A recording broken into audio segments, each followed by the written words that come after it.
Now, if I could cast a movie from across time, the lineup of Sly Stallone, Eddie Murphy, David Niven, I Know, and if you're very, very, very good indeed, Moira Shearer will be a winner.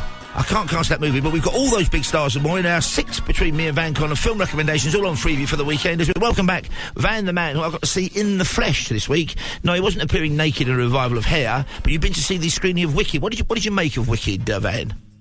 Oh, do you know what? We're beholden to broadcasting law on this show, Paul. So maybe it's best I don't tell you about one of the worst movies I've seen this year.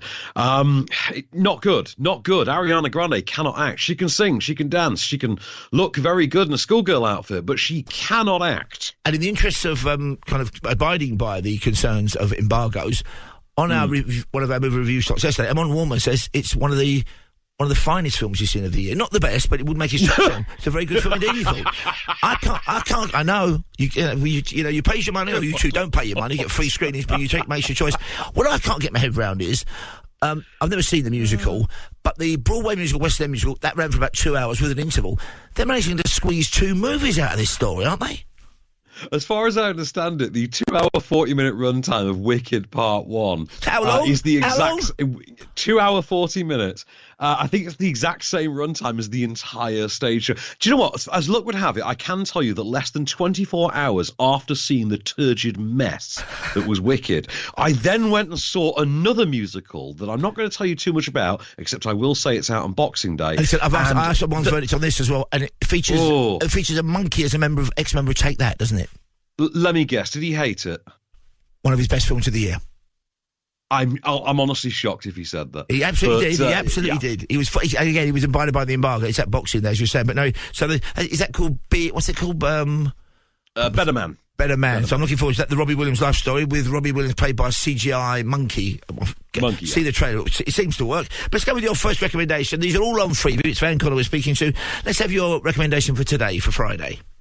So, from 2013, it's the third and currently most recent film in the Riddick saga, the Richard B. Riddick saga that began with Pitch Black. Great film. 24 years ago now, back in 2000. Kind of gave Vin Diesel his sort of big start. Yeah. The fourth one is filming at the moment. There are set photos of Vin Diesel filming the fourth one in Europe at the moment. This third one, though, returns the series to basics after the sci-fi fantasy hijinks of the second one, and sees the previously incarcerated mass murderer anti-hero Richard B. Riddick stranded on another alien planet left for dead, and as scores of bounty hunters show up, each vying for a piece of him in order to get the bounty. Of course, the gimmick with Riddick is that he can see in the dark better than he can in the day, and this is about him literally playing the mercs off of one another. This one has a space dog as well. It's a space dog. Because the second one had the Chronicles of Riddick was ridiculous, because it had Judi Dench as a space fairy. Yeah. What was going on there? It was Judi Dench in a dress made entirely out of Swarovski crystal. Yes. If memory serves. And if you ask Judi Dench, she still cannot tell you what that movie was about. That's a true story. She did tell me, though, she loved going to the premiere. I did an interview with her about it, and she said she loved going to the premiere, and she got all lustful. She said, because the sight of Vin Diesel in a leather kilt. Okay, dude, if that gets the juices flowing, good luck to you, girl. So we've got so when can we see this third instalment? So this is, I say, it is works as a standalone despite being the third, but you can see this tonight on Great Movies at 9:00. I've got a clip for you, and this is Riddick as he's all chained up, doing that mind game thing that he likes to do with the people that lock him down. Here we go then. Big film, Riddick on tonight. Grant any last wishes? I was referring to you. Not that the chains aren't a hot look, but no. I'm not going to straddle you in front of all these guys. What if I killed all of them first? Easy, boy. There's a lot more trank where that came from. I'll be watching that one. I must confess I haven't seen it yet, because the second one I felt was actually saw in Los Angeles with a couple of hours to kill was so bizarre. Nice. Wasn't he about to turn into some kind of space messiah in that one? Vin Diesel. Yes, it went very fantastical and a bit Tolkienian. And with this one, this is very much a return to the basics. They can't do away with all of that. Apparently, they are bringing that stuff back for the fourth one. I really hope they don't. Maybe a bit like the Star Trek movie franchise when they said only the odd-numbered Star Trek films were any good. The evil ones always lost money and were terrible. Anyway, let's go to my first recommendation because that is chock full of even numbers. 48. You guess where I'm going, folks, hours, from 1982. This, remarkably, and because I've never seen a more confident, charismatic debut, I believe, than Eddie Murphy's in this film. As one half of the battling duo, he's a con man and criminal in prison. He's sprung from prison just for 2 days, 48 hours, by the fantastic, gravel-voiced Nick Nolte. And they're a great kind of antagonistic duo because they've got to track down a man called... Gats, I can't remember what his name is now, but basically they've got to track him down. There's a kidnapping going on. Eddie Murphy's got his own agenda. Nick Nolte is just brilliant in this film. There's a fantastic scene when they fight each other. There's rows about cars and culture. It reminds me of a long-forgotten film from about 74 called Freeview and the Bean, which my dad smuggled me into, which starred Alan Arkin and James Caan. That inspired Starsky and Hutch on the television, that movie. And this is also a great kind of... In fact, there was a dodgy TV series based on this and at least one sequel. But this is original and Eddie Murphy in fantastic action. And then after this, I think he had...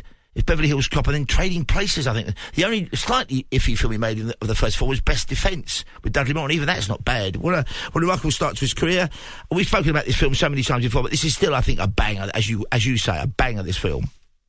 Oh, yeah, absolutely. And this is the movie that really turned Eddie Murphy from just an SNL cast member waiting to break out into, overnight, one of the biggest stars in America. Like, between this, as you say, Trading Places, you then go to Beverly Hills Cop. I think that's a great 3-film run. That is a trio right there. And around that same time, I think he released his first stand-up DVD, Dangerous, which is brilliant. And the following Delirious. Was that Delirious? Sorry, Delirious. And the following one was Raw, which is one of the most full-on comedy. It's almost so brutal. It's like Frankie Boyle on acid. Anyway, so it's 48 hours. It's on Channel 4, and it tips slightly over into Saturday morning. Well, I'm counting it as a Friday night film. 5 minutes past 1. In the early hours of Saturday morning, 48 hours from 1982. It's a cracker, and here's a chunk of the trailer. We ain't partners, we ain't brothers, and we ain't friends. I'm putting you down and keeping you down until Gans is locked up or dead. And if Gans gets away, you're gonna be sorry you ever met me. I'm already sorry. Nick Nolte is a cop. Eddie Murphy is a con. I can help you get Gans, but you gotta get me out of here first.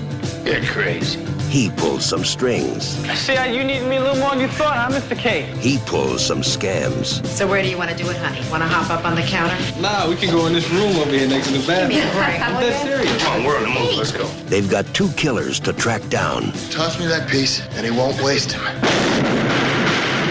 They've got a kidnapping going down. I want the money. I don't know what you're talking about. Want that Indian to snap her neck. They've got a fortune to hunt down. I want to know what's going on between you and Gans.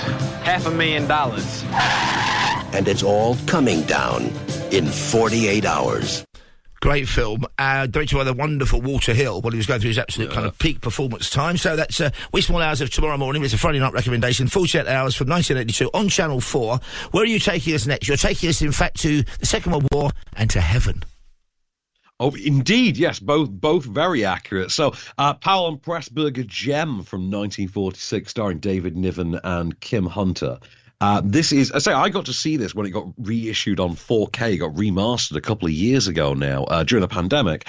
And so it's sort of fresh in the memory. David Niven is the pilot who basically is the last one on the... Velez's crew evacuate. He's the last one on the flight, doesn't have a parachute, leaps to what he believes to be his death, and then, because of the fog, slips through the fingers of the afterlife, effectively. And in the time it takes him to catch up with him, meets and falls for Kim Hunter. It's wonderful. I must say, it's wonderful in this film. It's heartbreaking over first scene, when he's talking to her, and he said, "Are you pretty, June? I hope you're pretty." And he says, "I think I could talk to you forever." And he quotes a bit of poetry and says how wonderful it would be if we could sort out our differences. And her sobbing. I mean, I'm fairly cynical about those kind of emotionally manipulative bits. I blub like a baby every time I see that interaction between the two of them. It is an absolute gem, this one, and this is one of the earliest films I can remember to do the whole afterlife courtroom idea, which is kind of a staple nowadays. Yeah. But this is one of the earliest examples I can think of a man actually doing the sort of legal courtroom defense thing in the afterlife, fighting for his very soul. And it is, as I say, an absolute gem. It's so much iconic imagery spawns out of this. And, Powell and Pressburger, staples of the Martin Scorsese Cinephile Academy, as it were. And I think starts at something of a little season going this weekend. For my money, it's top three, I think, Powell and Pressburger movies, I would say. Definitely. For me, it's probably joint number one. And I think with Black Narcissus, and number 3 would be Peeping Tom. So the top 3 for me would be Matter of Life and Death. Yeah. Number 4, you've got a clip for us, because I'm going to break the magic of our relationship after this, but you've got a clip for us, have you not? So this is on at 12:35 on BBC Two. I've got a clip for you, and this is the opening arguments from the defence for Peter Niven. The jury will be seated. Counsel for the defence. Here in this rose is my case. And what is my case? I entirely agree with Mr. Fallon. Has Peter Carter fallen in love during the allotted extra... Borrowed, Dr. Reeves. Disputed extra 20 hours he had, or hasn't he? Has someone, the name is unimportant, fallen in love with him? Now, here are 2 young people who would never have met but for a mistake higher up, penalized for the most natural and simple thing in the world. They fell in love. Here in this tear are love and truth and friendship. Those qualities and those qualities alone can build a new world today and must build a better one tomorrow. See, a nice inspirational speech to kind of put the world back together. That was Roger Livesey. If you thought that voice was posh, wait until you hear the voice of the trailer I've got for you coming up, folks. It's like posher than posh. The next one is... I should say that that film was inspired by a conversation with the Ministry of Information, kind of British propaganda unit, said, can't you make a film, you two, Emmerich Pressburger from Hungary and Michael Buck, can you make a film to improve relations between us and the Yanks? And that came out just after the war, but it's big in the States as well. Global smash, that film. One of my favourite movies. And now we go to another Powell and Pressburger. We don't normally do this, and I wouldn't normally recommend a ballet film, but Van and I both wanted to talk about Matter of Life and Death, and of course he pulled rank on me because he's a top film critic, so he's got Matter of Life and Death, but I've got the 4th of my favourite Powell and Pressburger films, which is The Red Shoes, inspired not only a title of a Kate Bush album, but also a song by Elvis Costello on his first album, and it's basically Maura Shearer as an up-and-coming ballerina and a kind of love triangle. But the thing about this film is it's kind of intense because the colour is super saturated. We should say, no Matter of Life and Death, when they go to heaven, they go to a kind of pearly black and white, don't they? The reverse of The Wizard of Oz. Whereas back on Earth, it's lovely colour. Here, though, the colour is super saturated, very glamorous locations. It was released in 1948. It's on straight after A Matter of Life and Death, about 2 o'clock-ish. So set your call for both of them. And if you've got anybody in the family, son or daughter doing the old ballet routine or whatever, that doesn't matter if you don't like the ballet. Whiz through some of the ballet bits. I find all that a bit boring. But the over-the-top melodrama and the passion and the intensity and the sauciness of this film below the surface. It's a great movie. It's The Red Shoes. It's right after A Matter of Life and Death. And here is a chunk of the trailer featuring the poshest voice man. He makes the late Prince Philip sound common, like he was in Walford. Here we go. The Red Shoes, right after A Matter of Life and Death. BBC Two, Saturday afternoon. The Red Shoes. Daringly original musical that captures all the glamour of the south of France in exquisite technicolor. Blending compelling beauty and high drama with a love story of sheer enchantment. Assembling a cast of international stars to endow an enthralling film with their rich vitality. And making the outstanding debut of this or any other year, a lovely red-headed girl graced with all the talents, Maura Shearer. With whom Michael Powell, the director, was having a bit of a fling at the time, of course, and that makes it sound all jolly and romantic. It's more like The Black Swan, the other ballet film about a few years back, than it is any kind of rom-com, because it's intense film, and be prepared for, there will be tears. Anyhow, my final recommendation is a film I never thought I'd recommend, because I enjoyed it, and I forgot all about it. And then it made a lot of money, particularly in China and Russia, I think. And they made a sequel, which didn't even get a theatrical release here in the USA. That's right. And then they made another sequel because they've made money. They got increasingly cheap to make. I think the third one only cost $2 or $3 million. But it made a fortune in the Far East. It made a fortune in Russia. No theatrical release for this one. All three are on together, consecutively, Sunday night. And that's on Great Movies. Starting at 9 o'clock, it's Escape Plan. The first time that they co-headlined in a film. There wasn't a kind of guest appearance, and it's Sly Stallone and Arnold Schwarzenegger. Also in the cast, though, Jim Caviezel, who played Jesus, of course, 50 Cent, Vincent D'Onofrio, Sam Neill pops up in it as well, of course, and some of these members, they obviously paid them a lot of money, stayed with it for the next 2 increasingly balder-dashy sequels. There may even be, Van, a fourth in the works. But there's one thing about this. I believe there is. One thing about this I wanted to share with people. I think this marks out Sly Stallone, I know you'll correct me if I'm wrong, as the only leading actor I can think of who's been the star of not 1, not 2, not 3, but 4 different franchises. Rocky, Rambo, The Expendables, they made 3 of those, and Escape Plan. Even Keanu Reeves only managed 3, the Bill and Ted films, Matrix, and John Wick. So I think he's ahead of the game because of Escape Plan. Oh, it's entirely possible that you're right. I've actually never checked. I'd be fascinated to know. There we go. I mean, I will say, though, knowing what we now know about Jim Caviezel and his behaviour during film productions and TV productions as well, that I can only imagine what it must actually have been like on the set of this movie, because he's a really nasty villain. And given that you think it's typecasting, not known, I think it's entirely possible that he did some unpleasant things to Arnold Schwarzenegger and Sylvester Stallone. All I'm saying.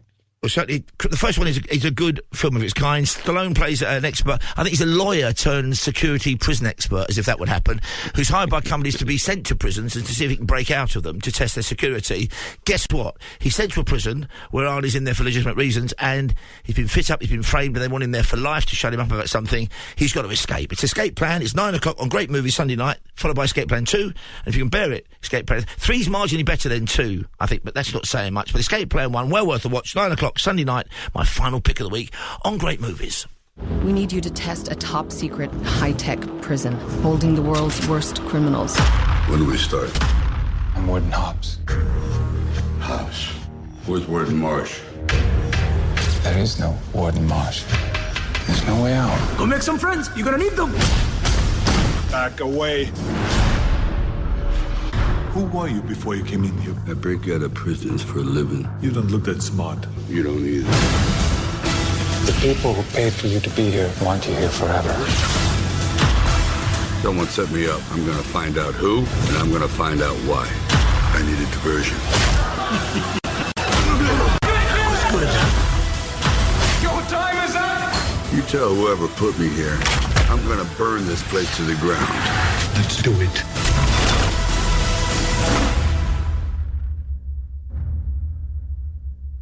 Because, of course, if you want to get rid of an expert in prison breaks, then you send him to a top-class prison. You don't just shoot him in the back of the head and dump his body out of a helicopter, do you? That'd be too simple. You would never film then. This is my final recommendation, the trilogy of Escape Plan, which makes it sound more laudable than it actually is. Where are you taking us for our final offering? Your Sunday recommendation, please, Van. Well, I'm taking you to nowhere near as fun as Stallone getting out of a prison cell using a milk carton, which is something I'd forgotten about until this very moment. Does escape a jail cell using a chocolate milk carton, if memory serves. By the way, that movie was originally called The Tomb when they were making it, Escape Plan, because that's the name of the prison. Because the next one's Hades, and the final one, I think, is The Extractor. So that was it. Yep. Good Lord. Okay, so back to high school for me. So I'm going to 2004. Tina Fey, I believe, made her feature film writing debut with this one. And the film has been remade in a fashion in the last year or so as a musical. I'm talking, of course, about 2004's Mean Girls, which made a star out of Rachel McAdams and Amanda Seyfried as well, was a vehicle for the then emerging teen star Lindsay Lohan. Yeah. And it is, of course, the ultimate cynical early 2000s high school comedy, featuring Lindsay Lohan as Katie, the young girl who's been raised by her parents in Africa and moves to the US and discovers that life amongst the animals of the wilds of Africa cannot quite prepare her for just how savage teenage American high school girls can be. The greatest basically she spent a lot of time baboon watching so she can understand some of what they're doing but not quite the evil behind it.